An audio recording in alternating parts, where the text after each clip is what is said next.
नमस्ते बच्चों। आप सभी ठीक हैं? प्रिय विद्यार्थियों, आज हम धर्म शिक्षा में पाठ 12 पढ़ेंगे और पाठ 12 में है महात्मा हंसराज। महात्मा हंसराज के जीवन पे प्रकाश डालेंगे। तो सबसे पहले देखते हैं कि महात्मा हंसराज जी जो थे डीएवी के संस्थापक थे। सबसे पहले महात्मा हंसराज ने डीएवी की स्थापना 1886 को लाहौर में की थी, जो अब पाकिस्तान में पड़ता है। अब वहाँ पे पाकिस्तान में जहाँ डीएवी की बिल्डिंग थी, उस बिल्डिंग में आजकल कोर्ट कचहरी का काम चलता है। तो महात्मा हंसराज जी का जन्म होशियारपुर पंजाब के एक गांव बजवाड़ा है, उस बजवाड़ा गांव में उनका जन्म हुआ था। माता गाय की सेवा करते हुए महात्मा हंसराज जी को भूसे की कोठरी में जन्म दिया था। महात्मा हंसराज जी बचपन से ही उनका जो जीवन है बहुत ही तपस्वी जीवन रहा है। बालकाल से ही वे बहुत सारी कठिनाइयों को सामना करते हुए सदा आगे की ओर बढ़ते गए, सदा ऊपर अपने पथ पे आगे अग्रसर होते रहे। तो ये डीएवी की स्थापना की और डीएवी का जो फुल फॉर्म है वह है दयानंद एंग्लो वैदिक। दयानंद जो आर्य समाज के संस्थापक रहे हैं, महर्षि स्वामी दयानंद सरस्वती, उनके नाम पे डीएवी संस्था की स्थापना की गई।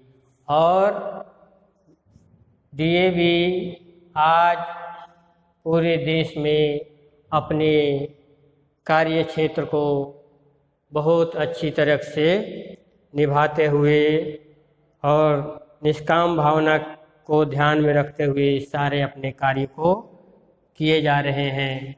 तो जब डीएवी की स्थापना की गई थी तो उसका जो मुख्य अध्यापक थे वे थे महात्मा हंसराज जी।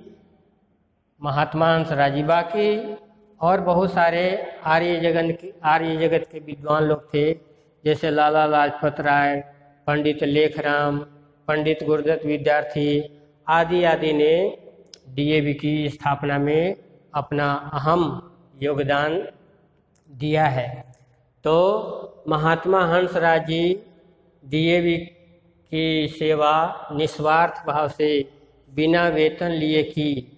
कहते हैं कि महात्मा हंसराज जी जब अपने स्कूल में होते थे, जब अपने कोई स्कूल का काम होता था तो उनका अलग से पेन और कागज रखते थे। अगर निजी कोई काम होता था तो उसके लिए एक निजी पेन और कॉपी रखते थे। तो बच्चों, इस प्रकार के उन्होंने निस्वार्थ भाव से डीएवी की स्थापना करते हुए उसकी सेवा की। और जब डीएवी कॉलेज का निर्माण किया गया तो सर्वप्रथम सबसे पहले जो मुख्य प्रिंसिपल जो थे, सबसे पहले जो प्रिंसिपल बने वे थे महात्मा हंसराज जी। अब ये प्रश्न उठता है कि महात्मा हंसराज जी का गुजारा कैसे चलता था। तो महात्मा हंसराज जी का गुजारा उनके बड़े भाई मुल्खराज जी थे। उन्होंने उनके अच्छे काम को देख करके, अच्छे कार्य को देख करके उन्होंने कहा कि मैं आजीवन तुम्हें अपने वेतन का आधा हिस्सा आपको देता रहूँगा, जिससे आपका घर परिवार और आपका जीवन सुचारू रूप से चलता रहे। तो उनका जो जितने भी सभी परिवार जो भी थे, ये सभी परिवार डीएवी की स्थापना में किसी न किसी रूप में अपना सर्वस्व योगदान करते रहे। डीएवी के आगे बढ़ाने में उन सभी का बहुत ही योगदान रहा है। और महात्मा हंसराज जी का जब जन्म हुआ था तो घर से स्कूल जो था 4-5 किलोमीटर दूर होया करता था। आज के समय में ऐसा नहीं था कि आज हर गली में, हर गांव में या हर शहर में स्कूल है। पहले उस समय बहुत दूर पे कोई एक आधी स्कूल होते थे जहाँ विद्यार्थी जो है आते जाते रहते थे और पढ़ाई करते थे। तो बच्चों, उनका जीवन बहुत तपस्वी था, क्योंकि जब घर से स्कूल जाते थे तो सर्दी हो, गर्मी हो, बारिश का मौसम हो, उन सभी में उन्हें बहुत कठिनाइयों का सामना करना पड़ता था। कहते हैं कि जब पैदल जाते थे तो जो रेत है, जो मिट्टी है, वो तपती हुई धूप में बहुत गर्म हो जाती थी और गर्म होने के कारण उनके जो चलते थे तो पैरों में छाले पड़ जाते थे। उससे गर्मी से बचने के लिए एक लकड़ी का एक फट्टा रखते थे और जब भी चलते, जहाँ पैर का बर्दाश्त नहीं हो रहा हो गर्म, तब वह फट्टे को नीचे ज़मीन पे रख करके 1 मिनट, 2 मिनट, 4 मिनट खड़े हो जाते थे उस तपती हुई धूप में। और फिर जैसे ही पैर को थोड़ा आराम मिलता था फिर वहाँ से चल पड़ते थे। तो विद्यार्थियों देखो, उन्होंने कितनी अपने जीवन में कठिनाइयों का सामना किया और आगे बढ़ते गए। जब भी कभी बारिश होती थी तो बारिश में भीग करके आते थे। सर्दी में कितनी ठंड होती थी, उन ठंड में भी उनका आना जाना चलता रहता था। तो बच्चों, ये महात्मा हंसराज जी जहाँ कहीं भी भूकंप, अकाल या कोई लड़ाई झगड़ा इस प्रकार की होती थी, वहाँ जा कर के निस्वार्थ भाव से उन लोगों की बहुत तन मन और धन से सेवा करते थे, उनको हेल्प करते थे, उनके दुख को बांटते थे।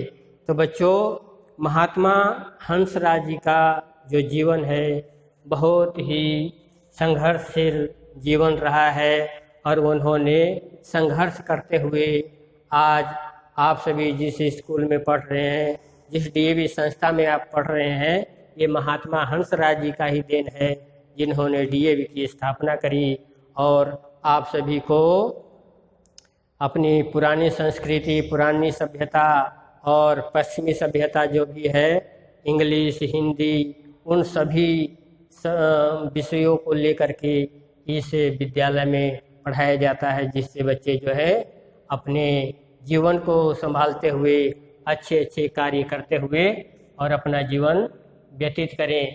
तो बच्चों, दयानंद एंग्लो वैदिक, वैदिक का अर्थ होता है पुराना, एंग्लो का अर्थ होता है इंग्लिश, अंग्रेजी, इन सभी विषयों को भी इसमें पढ़ाया जाता है, जो हमारे देश, धर्म, संस्कार और इस प्रकार की जो देशभक्ति की भावना है वह भी बच्चों में कूट कूट करके भरी जाती है। तो बच्चों, महात्मा हंसराज एक बहुत आदर्श महापुरुष थे, जिन्होंने हम सभी को एक नया मार्ग प्रदान किया, एक नया रास्ता प्रदान किया। तो बच्चों, आप सभी महात्मा हंसराज जी के जीवन पे प्रकाश डालना है और ध्यान से इस पाठ को सभी ने पढ़ना है। धन्यवाद।